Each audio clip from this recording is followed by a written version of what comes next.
देखो पिछले दिन क्या पढ़े थे यूनिट एंड डायमेंशन में कि 7 फंडामेंटल क्वांटिटी होता है, ठीक है, और 2 उसके बीच में अलॉन्ग विथ सप्लीमेंट्री क्वांटिटी होता है। वो सातों को अगर यूज करके जितना भी इसे आएगा यूनिट और डायमेंशन निकालने के लिए सब निकाल सकते हैं। तो उसी में हम लोग आज उसका सेकेंड क्लास होगा कि अब निकालते कैसे हैं। उस दिन तो सिर्फ इतना देखे कि कौन कौन फंडामेंटल क्वांटिटी होगा, डेराइव किसको कहेंगे और फंडामेंटल किसको कहेंगे, ठीक है। उसमें स्वर वन और व्यंजन वन के आधार पर हम इसको डिस्कस किए थे। तो आज बस इतना सीखना है कुछ रिकवरी के साथ कि हम बनाएंगे कैसे उसके लिए। तो रिकवरी में स्टार्ट करते हैं कि फंडामेंटल में 7 को होता है, तो बताओ कौन कौन होता है। फंडामेंटल में 7 होता है, जिसको फंडामेंटल को हिंदी में कहते हैं आधारीय, ठीक है। तो आधारीय राशि कितने होते हैं? टोटल 7, जिसमें सबसे पहला आता है लंबाई का, फिर उसके बाद पढ़े थे कि आता है आपका मास का यानी द्रव्यमान का, उसके बाद आता है टाइम यानी कि सेकेंड समय, फिर उसके बाद आता है टेम्परेचर, हिंदी में इसको कहते हैं तापमान, ठीक है, और उसके बाद इलेक्ट्रिक करंट यानी विद्युत धारा, और इस प्रकार से आगे आता है ल्यूमिनस इंटेंसिटी, जिसे कहा जाता है ज्योति तीव्रता, और इस प्रकार से देखो, और उसके बाद आता है अमाउंट ऑफ सब्सटेंस, साइलेंट कर दो। अमाउंट ऑफ सब्सटेंस को मतलब बोलते हैं पदार्थ की मात्रा, पदार्थ सारे चलो मात्रा, ठीक है। इंग्लिश में अगर इसको लिखते हैं तो बता इसका हम लोग क्या लिखेंगे? तो इसका हम लोग लिखते थे लेंथ, उसके बाद मास, टाइम, दोनों मीडियम के लिए फायदेमंद होगा, तापमान यानी टेम्परेचर,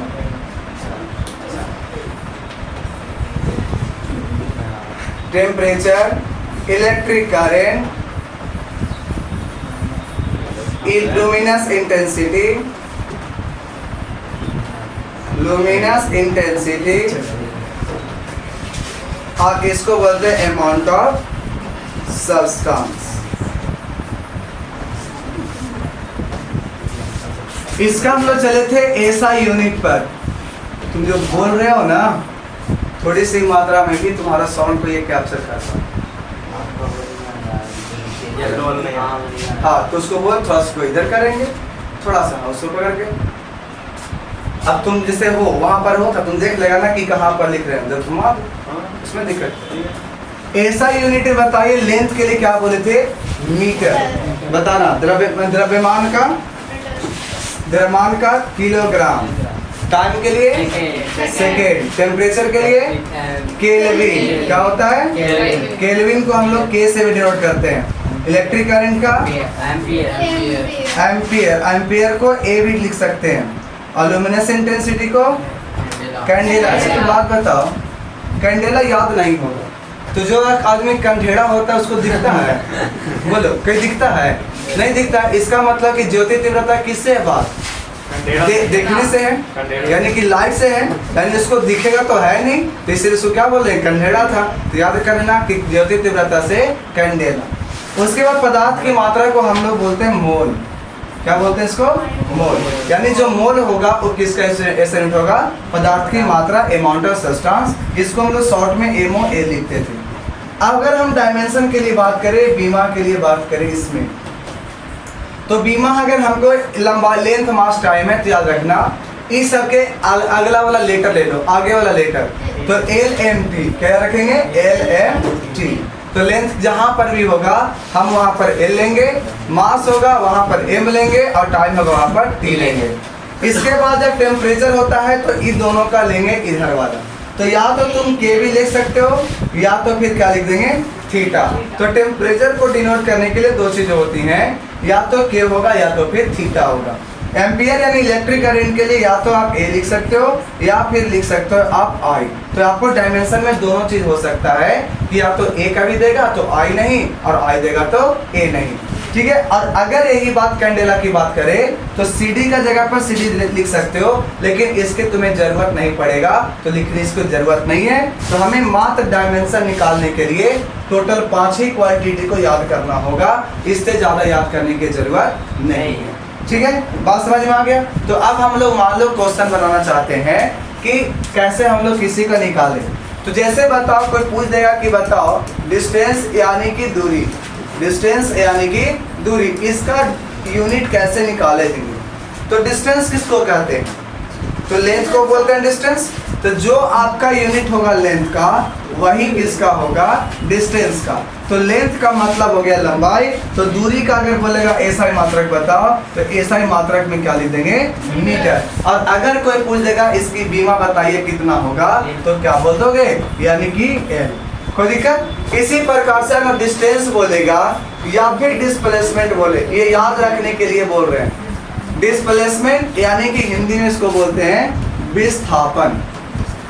तो विस्थापन हो या फिर डिस्टेंस हो, दोनों का एसआई मात्रक हमारा मीटर और फिर उसका बीमा एल।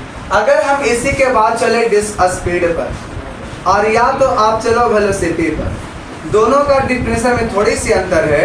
इसको हिंदी में तो बोलते हैं चाल और इसको हिंदी में बोलते हैं वेग। जब हम फॉर्मूला पर चलते हैं इसको, तो फॉर्मूला इसका कहलाता है distance by time, distance by time. और यहाँ पर जब चलते हैं वेलोसिटी में, तो होता है डिस्प्लेसमेंट,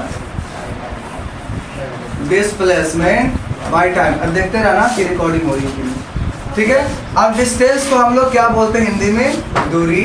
तो दूरी बटा क्या लिख सकते हो, समय। और डिस्प्लेसमेंट मतलब क्या होगा, विस्थापन, विस्थापन और बटा में क्या होगा, समय। ये भी होगा। अब हम कहे कि इसका ऐसा यूनिट निकालो, किसका, इसका। तो बता ऐसा यूनिट इसका चाहिए, तो हम तो पहले चाहिए किसका होगा, डिस्टेंस के लिए। तो बता डिस्टेंस का ऐसा यूनिट कितना होता है। तो अभी देखा कि डिस्टेंस का मीटर और टाइम का सेकेंड। तो हम यूनिट अगर लिखना है तो मीटर पर सेकेंड ऐसे भी लिख सकते हो, और नहीं अगर मन करता है तो ये वाला सेकेंड को ऊपर ले जाएंगे, तो मीटर पर सेकेंड के ऊपर में कितना, -1, यानी मीटर पर सेकेंड ऐसे भी होगा। लेकिन जब अगर हम डायमेंशन लिख रहे होंगे, तो हमेशा हर हाल में वो कभी भी नीचे नहीं रहेगा, वो हमेशा कहाँ रहेगा, ऊपर। ठीक है, डायमेंशन जब लिखना होता है तो हमेशा कहाँ रहता है, ऊपर। और जब ऊपर रखेंगे तो बताओ डिस्टेंस यानी दूरी, यानी कि आपका लेंथ के लिए एल, और टाइम था तो टाइम रहता नीचे, लेकिन बताएं कि डायमेंशन में कभी भी नीचे नहीं रहेगा, वो कहाँ जाएगा, ऊपर। और ऊपर जाएगा तो क्या लिख सकते हो, LT-1। इसी प्रकार से इसका भी चाहिए था, तो विस्थापन के लिए मीटर और नीचे में सेकेंड। ये क्या हो गया उसका, ऐसा यूनिट। ऐसा यूनिट से हमें क्या निकालना है आपको, डायमेंशन। तो यानी विस्थापन यानी कि लेंथ एल और नीचे में टी, ये रहेगा नहीं, ऊपर लेके जाएंगे तो क्या होगा, LT-1। तो यहाँ तक तो याद कर सकते हैं कि जो आपका विस्थापन होगा, डिस्प्लेसमेंट होगा, उसका तो ऐसा यूनिट मीटर मिला, टाइम का सेकेंड मिला, दोनों को डिवाइड के मीटर पर सेकेंड आ गया। ठीक है, डायमेंशन में कभी भी कोई नीचे नहीं रहेगा, वो हमेशा कहाँ जाएगा, ऊपर में, और यही हो जाएगा मीटर पर सेकेंड, यानी LT-1। तो बताओ अब तुम लोग खुद कि डिस्टेंस का डायमेंशन बताओ कितना बोलोगे। डिस्टेंस, दूरी का डायमेंशन बताओ,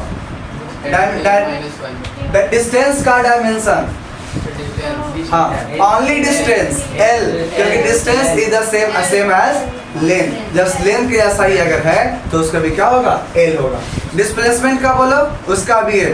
स्पीड का क्या होगा, LT-1। डायरेक्ट बोलना है, डिस्प्लेसमेंट बता, स्पीड का क्या होगा, LT-1। स्पीड का क्या होगा, स्पीड का LT-1। और वेग का यानी कि वेलोसिटी का क्या मिलेगा, LT-1। यानी कि वेलोसिटी हो, स्पीड हो, इन दोनों का एक ही मिलेगा, LT-1। हम इतना जरूर जानते हैं कि जो आपका स्पीड दिख रहा है, ये आपका कैसी क्वांटिटी होगा, स्केलर। स्केलर का हम लोग हिंदी में कहते हैं अदिश राशि।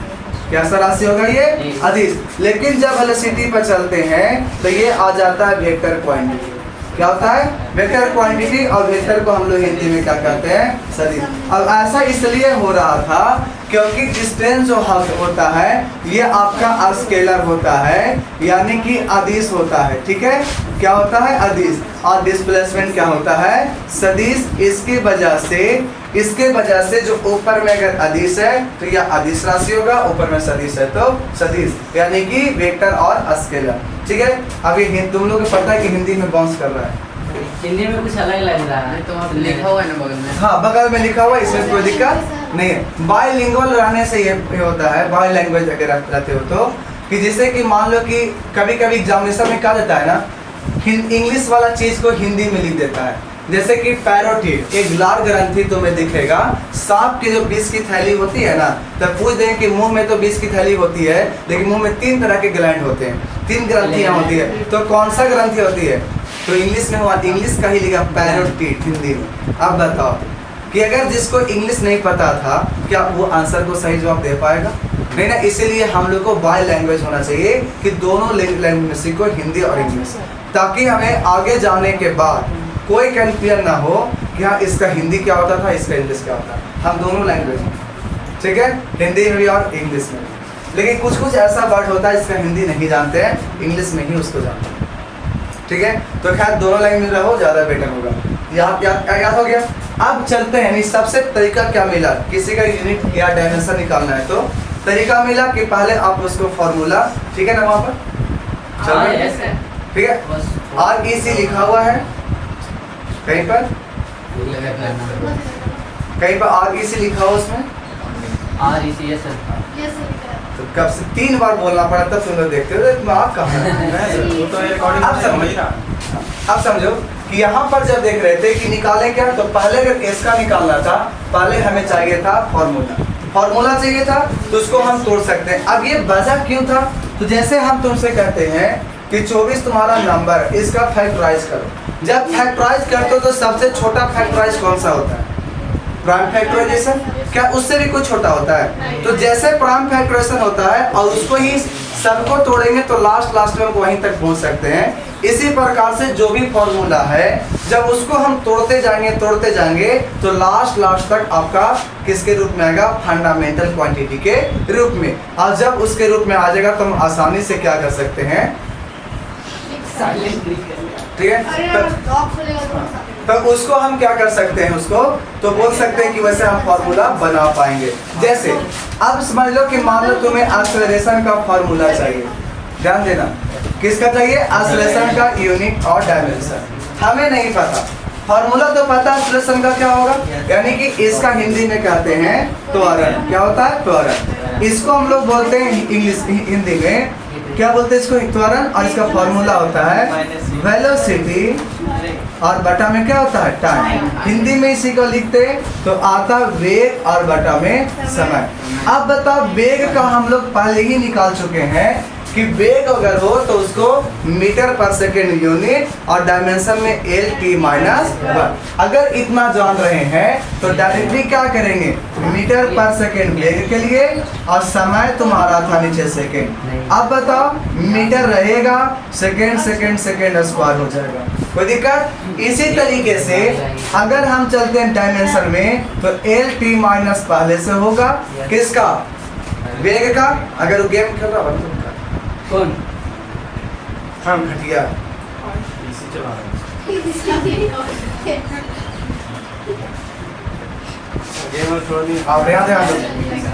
देखो। अब बताओ समय क्या होगा तुम्हारा? T।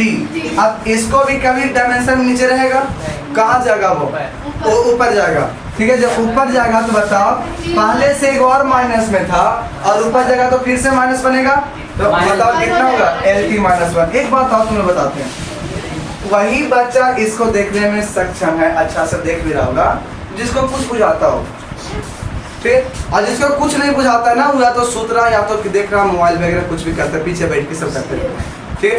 अब बताते हैं, और वो बच्चे का और धीरे धीरे क्या होता है ना कि वो पढ़ाई और दूर हटते चले जाते हैं, और जब दूर हटते जाएगा तो क्या लगता है कि वो चीज़ तुम्हें प्राप्त फिर से हो सकता है? कभी नहीं, कभी नहीं होगा। जैसे तुम बताओ, एक पहाड़ को देखते हो दूर से तो लगता है काफी नजदीक है, लगता है कि नहीं?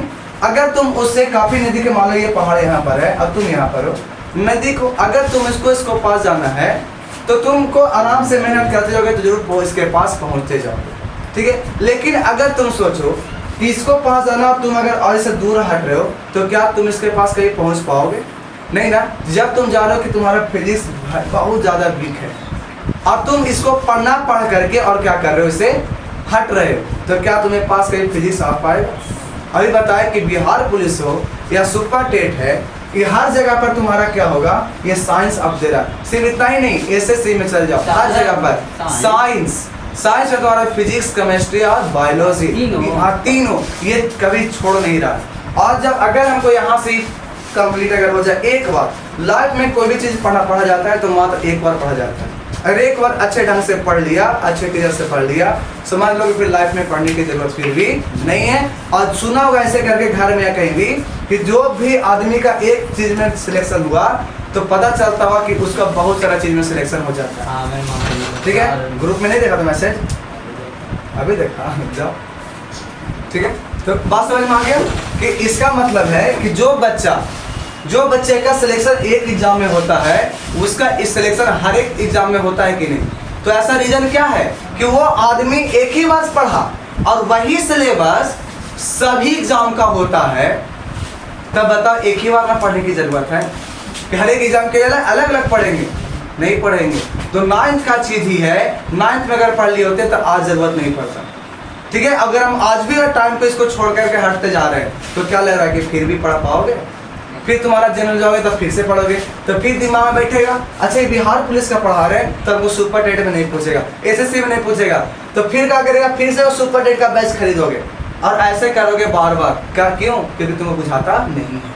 अगर तुम अभी से ध्यान देते चलोगे ना, ठीक है, एक बार लाइफ में अच्छे ढंग से पढ़ लेते हो, कॉपी में लिख के पढ़ लेते हो, तो तुम्हें दोबारा पढ़ने की जरूरत नहीं पड़ेगी। और ये बात कहते हैं कि थोड़ा सा बस रेगुलरिटी से बना के रखो, रिजल्ट तो अपने आप होता है, ठीक है। सिर्फ रेगुलर की जरूरत होती है। अगर तुम ध्यान रहते रहोगे तो आज समझ में आएगा थोड़ा सा 1%, फिर कल 1%, हमारे पास कितना नॉलेज हो गया, 2% की। ऐसे प्रकार से बताओ कि अगर हम चलेंगे तो कितना दिमाग नहीं होगी, लेकिन रेगुलर रहेंगे तो, ठीक है। और बस कॉन्सेंट्रेट करो, बाहर की जरूरत नहीं कुछ। तो बताओ हमें क्या चाहिए था, एक्सेलरेशन, तो क्या निकाला था, वेलोसिटी बाय टाइम।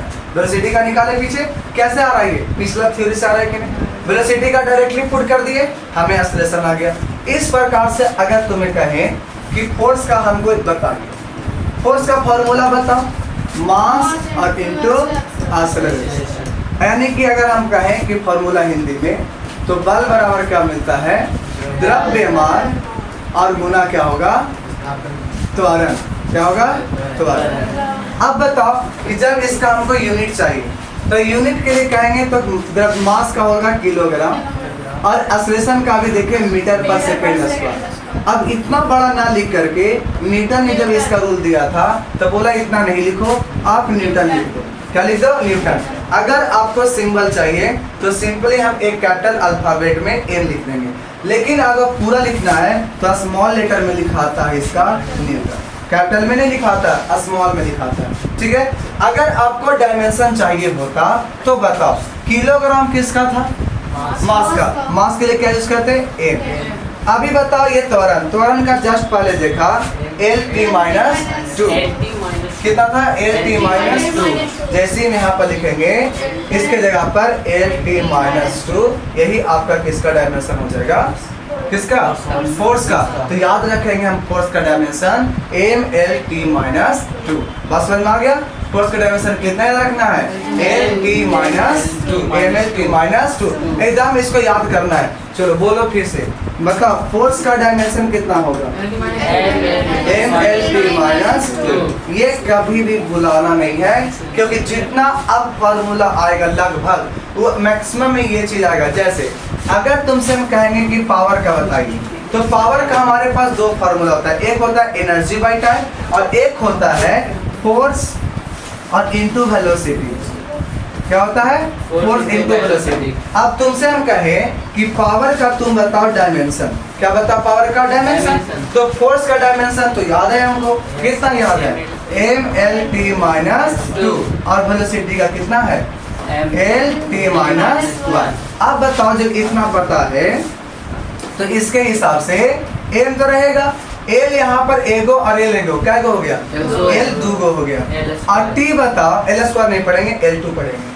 टी यहाँ पर माइनस में दूगो और माइनस में एगो, तो क्या गो माइनस में तो ये बताओ किसका डायमेंशन मिला, पावर का। तो यानी कि अभी जो इम्पोर्टेंट है वो इम्पोर्टेंट है किसका, तुम्हारा फोर्स का डायमेंशन फार्मूला बहुत ज्यादा इम्पोर्टेंट है, थोड़ा बहुत नहीं बहुत ज्यादा इम्पोर्टेंट। इसी प्रकार से अगर तुम्हें कहें हमें एनर्जी का बताओ, किसका बताओ, एनर्जी का, या फिर वर्क का बताओ, दोनों का जब चलते हैं बाबू तो फॉर्मूला होता है फोर्स और इनटू डिस्प्लेसमेंट। अब तुम्हें बताओ हर जगह पर फोर्स आ रहा है कि नहीं, और जब आ रहा है तो फोर्स का dimension M L T minus और डिस्प्लेसमेंट है उसका एल, ओनली एल। तो एम हो गया एक ही गो, एल क्या गो दो गो, और टी क्या गो बस समझ आ गया।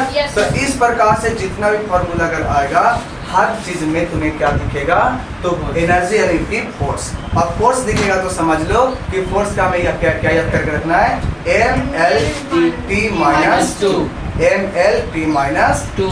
कोई दिक्कत?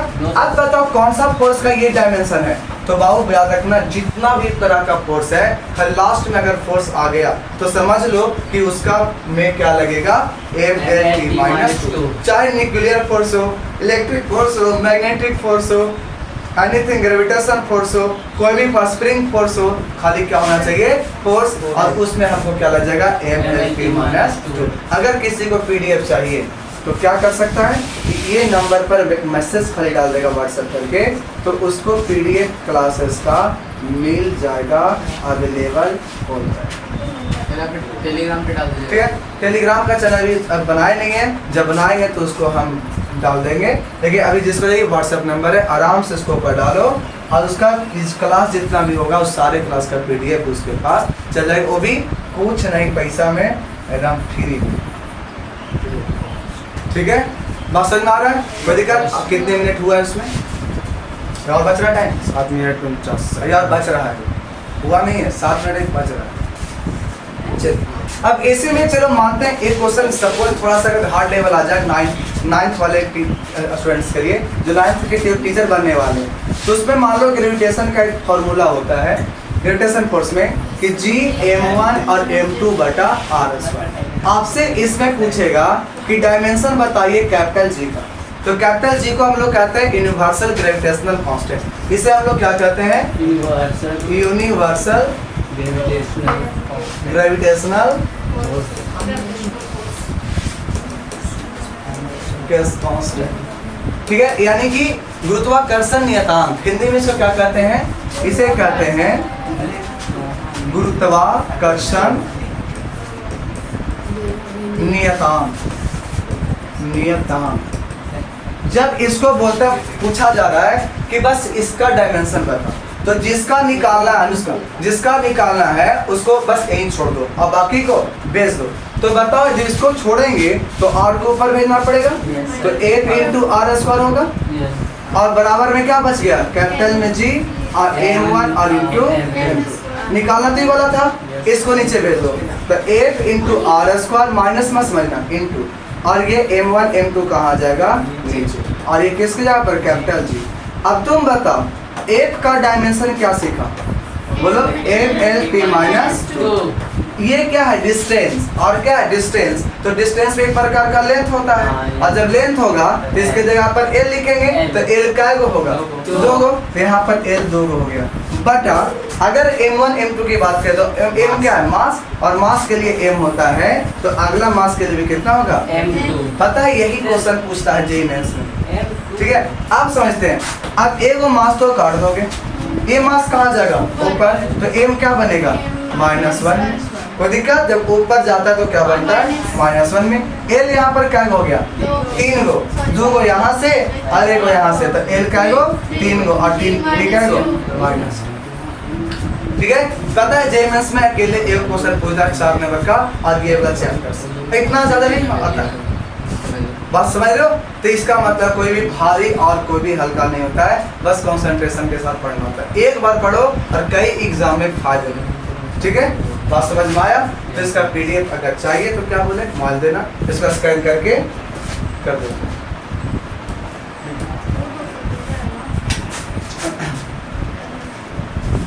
ठीक है, बात समझ में आ रहा है?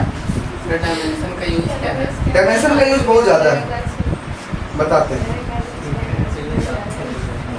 हाँ? जितना ही पढ़ाई हुई उसका PDF।